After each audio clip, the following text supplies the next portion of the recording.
வந்து அடுத்தடுத்து KN நேரு அவர்களை குறி வச்சு கடிதம் எழுதிட்டே இருக்கிறாங்க, வழக்கு பதிவு பண்ணுங்க அப்படின்னு.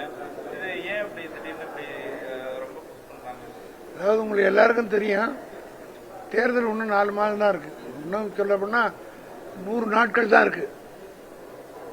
பிஜேபி வந்து ஒரு தேர்தலுக்கு முன்னாடியும் மகாராஷ்டிராவில் என்ன பண்ணாங்க, பீகாரில் என்ன பண்ணாங்க, அதே போல் கர்நாடகாவில் என்ன பண்ணாங்கன்றது எல்லாருக்கும் இந்தியாவில் இருக்கிற அத்தனை அரசியல்வாதிகளுக்கு தெரியும்.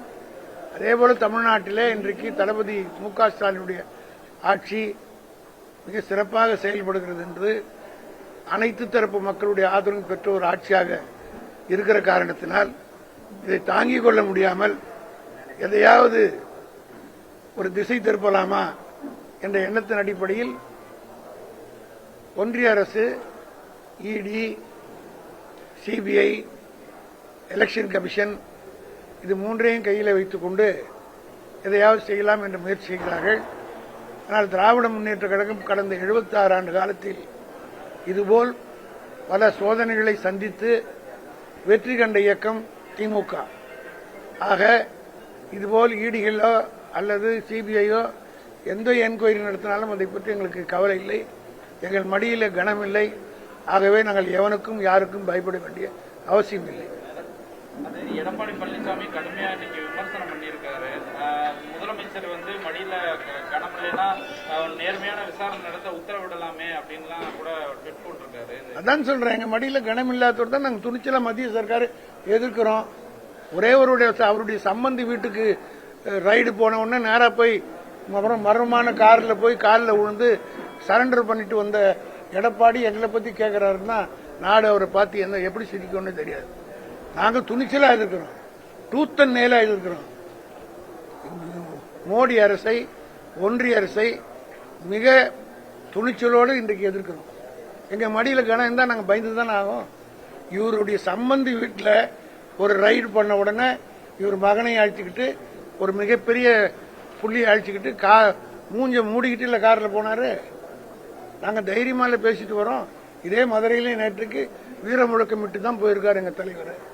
அதனால எங்களுக்கு இதெல்லாம் சகஜம். இந்த மாதிரி எல்லாம் பார்த்து வளர்ந்த கட்சி இது. எங்களை கலைஞர் வந்து அந்த மாதிரி வளர்த்து இருக்கிறாரு.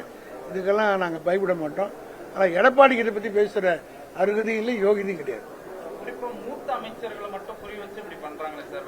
பெரியசாமியா இருக்கட்டும், அதாங்க அவங்க வந்து குடும்பத்தை கலைப்பாங்க, பிரிப்பாங்க. மகாராஷ்டிரா என்னாச்சு, சரத்பவார் குடும்பத்தை பிரிச்சாங்க, பால் தாக்கரே குடும்பத்தை பிரிச்சாங்க. திமுக ஒன்னும் தொட்டு பார்க்க கூட முடியல. எதோ செஞ்சு பார்த்தாங்க, இந்த கட்சியை ஒன்னும் பண்ண முடியல. அதனால் கட்சியில் இருக்கிற மூத்த தலைவர் மீதாவது எதையாவது போட அடிக்கதான் பந்து உந்தும். அதுபோல நீங்க வழக்கு போட போட ஒவ்வொரு அமைச்சரும் உறுதியாக தான் நிற்பாங்களே தவிர யாரும் ஓட மாட்டாங்க. ஏன்னா எங்களை தலைமை தாங்கிறவர் இன்றைக்கு தளபதி மு.க. ஸ்டாலின். ஏற்கனவே 50 ஆண்டு காலம் எங்களை வழி நடத்தியவர் கலைஞர். திருப்பரங்குன்றம் விவகாரத்தில் உச்சநீதிமன்றம் போயிருக்கதா சொன்னாங்க. அரசியலுக்காக மதம் முதலை தூண்டுவதாக. நிச்சயமாக இது நீங்கள்லாம் இப்போ ஊடகவாளர்கள், இங்கே இந்த மதுரையை சார்ந்தவர்கள், திருப்பரங்குன்றத்தில் என்ன நிலைமைன்றதை நீங்க பாக்குறீங்க. உள்ளூர் மக்கள் மிக தெளிவாக இருக்கிறார்கள். இன்றைக்கு கூட காலையில 3000க்கும் மேற்பட்ட ஐயப்ப பக்தர்கள் திருப்பரங்குன்றம் கோயிலுக்கு மலைக்கு போயிட்டு தான் போயிருக்கிறாங்க. அமைதி அங்கே நிலவுகிறது.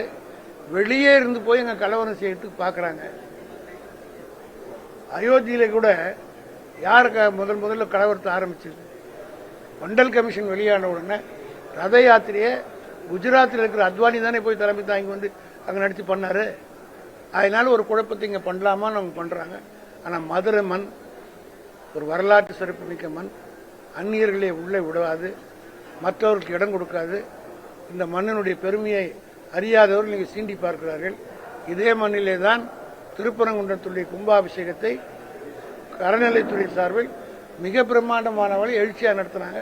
ஒரே ஒரு அசம்பாவிதம் கூட நடக்கல. அதே போல திருச்செந்தூர் முருகனுக்கு சூரசம்பார நிகழ்ச்சி நடைபெற்றது. அங்கேயும் லட்சக்கணக்கில் கூடினார்கள். எல்லா ஆண்டையும் விட இந்த ஆண்டு அதிகமான கூட்டம் கூடினது நான் பத்திரிகையிலும் ஊடகத்திலையும் பார்த்தேன். ஒரே ஒரு அசம்பாவிதம் கிடக்கல. ஆக மக்களும் பக்தர்களும் தளபதி மு.க. ஸ்டாலின் பின்னாடி தான் இருக்கிறாங்க.